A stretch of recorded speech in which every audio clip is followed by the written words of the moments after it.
Yo, what up, my man Donnis?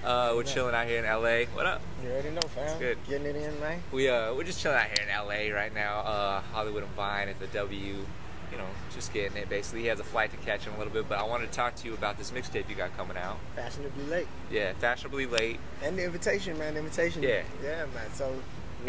And you got that coming out now. I'm very interested in the way that you know, your name has popped up a lot, just you know, for me personally, like in the last few months. Because it was literally like one day that I got like a phone call from A-Track. I got a phone call from my man at Atlantic Records. Okay. I got a phone call from like two other people, like, and none of them knew that they were calling at the same time, and they're all like, "Yo, what do you think of, you know, this kid Donnis?" Like, and I was like, "I'm not all up on him." And A-Track sent me the Gone record, Right up. which kind of like started it off, like as far as like the national exposure and that. Yeah, man. Yeah. Right. So tell me how that came about. I mean, obviously you've been grinding and doing your thing, but what was it that, you know, how did all these people call me basically one day? I mean, I was in the Air Force, so I was in the Air Force for 4 years total. You know what I'm saying? Spent 2.5 years in Japan, and then I got to Denver. So this whole time I had been making music. You know, I was making music out in Tokyo and like kind of just handing it out in the streets and whatnot. What eventually ended up happening was on MySpace. You know how when MySpace was like crazy. It was like everybody was just networking and getting to know each other, and A-Track happened to come across my music. So A-Track came across my music, I want to say like November 2007, right as I was getting out of the military, and he kind of offered me my first record deal. You know, it was for a record called Party Works. I knew that at the time I had saved up all my nickels and dimes that I was gonna move to New York, so I was like, you know, I see what he's kind of doing with the cool kids. That me and Cuddy was cool at the time, and he was telling me about the day and night situation, and he had the kid sister thing rocking.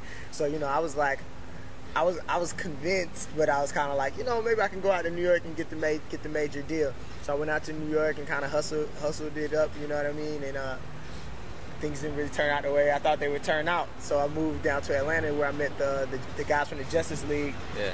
They blessed me with a few records. I worked with some of my friends that I actually moved from Tokyo to Atlanta on a few tracks, and we came up with Diary of an ATL Brave, which is the first mixtape that I released or whatever. But before the mixtape was released, I knew what 10 Deep had jumped on board because they had heard some of the freestyles I did and some of the visual pieces that I put out there. So 10 Deep jumped onto the Diary of an ATL Brave train, so to speak, and I played it for A-Track, and A-Track was like, "Yo, we got to do something. We got to do something." And I had known A-Track for so long, so that's kind of how the Fool's Gold deal came about. Yeah. And then from there, man, the mixtape came out, and you know, a few record labels start throwing their hats in the ring. And not to compare you two, but definitely in a very similar way, the Cuddy situation. 100%, Like, you know, with Cuddy, same. It's funny that like MySpace, for example, my man Plain Pat was working with Cuddy, and I literally came across his MySpace, and he had the Day and Night record, the original, you know, and then the remix happened and all that stuff. And it's kind of like a similar formula, at least the camps and like the way it's kind of happening, and also very similar is your ability to walk this line of respected by like the hip hop community, you know, at least the you know, hardcore hip hop community, and then at the same time this dance electronic community which loves to do the remixes of like the Southern records and stuff like that. Yeah, man, I think it's just being yourself. When you're yourself, you can't really lose. You know what I mean? Like I'm a huge fan of the Aokis and A-Track and all these underground DJs on the come up, Gina Turner and Ski. I'm huge fans of all these people. So for me to kind of negate or act like I don't have love for that community who was playing my records before anybody was playing my records, that's just plain disrespectful. Yeah, but I think that's such a good thing, because in a time where, especially in hip hop, you know, it's getting harder and harder for hip hop artists to break through with you know, a smash record or a big record or stuff like that. Definitely. You know, the records take time, man. Unless you're just like some big dope boy. You know, I'm from the A, man. So you know, I see OJ do it. You know what I mean? I see the homie Gucci do it. You know, I know how they can make it happen. But just a kid to, you know, with a dream, you're gonna have to hustle it. You know what I mean? And I watched the record. I'm watching this record still grow. Yeah. You know, and it's been out for quite some time. But to a lot of these kids, it's a brand new record, so they're excited just to have some fresh new music in their hands. Yeah.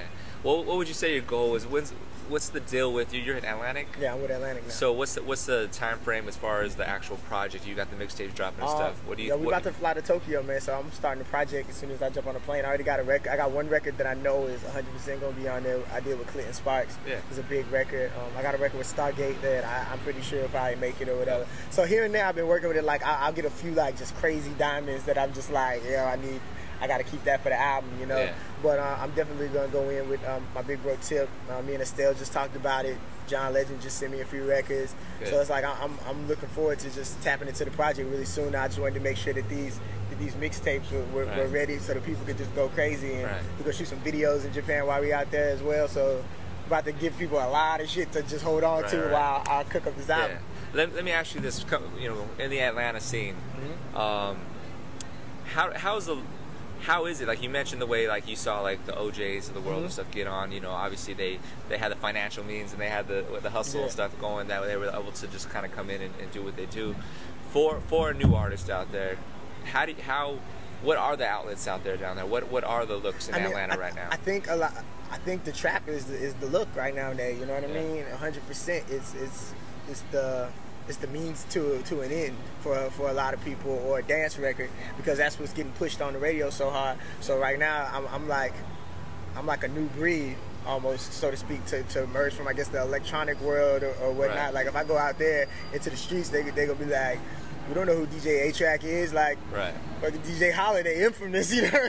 So it's cool for me to go home, and I'm kind of like merging these worlds, and you know, so far I'm like the first to do it, you know, to hit the streets and bring, because there is this corner of Atlanta where people are making the music that was kind of, I want to say, like the early 90s. There was the Outkast and all that stuff, and you can clearly see that inspiration in these kids' music.